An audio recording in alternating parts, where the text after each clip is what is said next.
Good evening, everybody. I'm Mary Alice Demler. And hello, I'm Scott Levin. As 2 on your side's Rob Hackford reports now, along with the state of emergency goes the county executive's emergency powers. Right, Rob?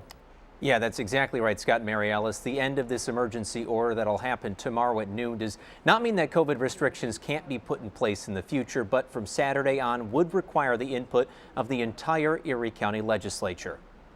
My caucus in the minority has always said if there is something that is that important, we are more than willing to come to the table for an emergency session at a moment's notice. Because as Republican Minority Leader Joe Larigo sees it, making COVID decisions going forward will be better with 11 members of the Erie County legislature and not one county executive. I'm happy to hear that it's finally coming to an end. I think it's long overdue. Larigo and his Republican colleagues have been pushing for many months to have the same powers that will now sunset Saturday removed, but to no avail because they only had partisan support.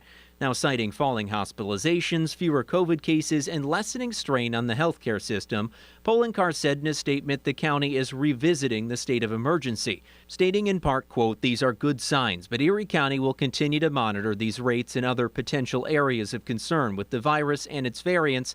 They are not going away completely."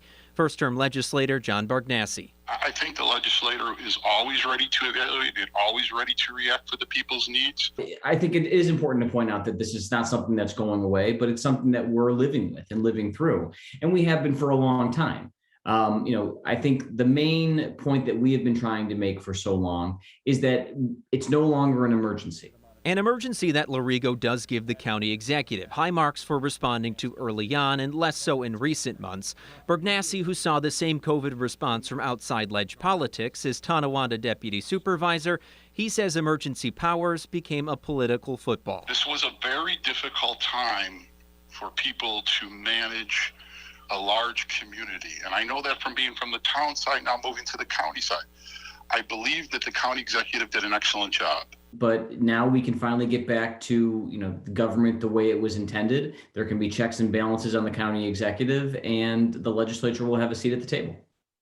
Well, a spokesperson for the county executive said powers could be brought back if things get bad, but also that no one wants that.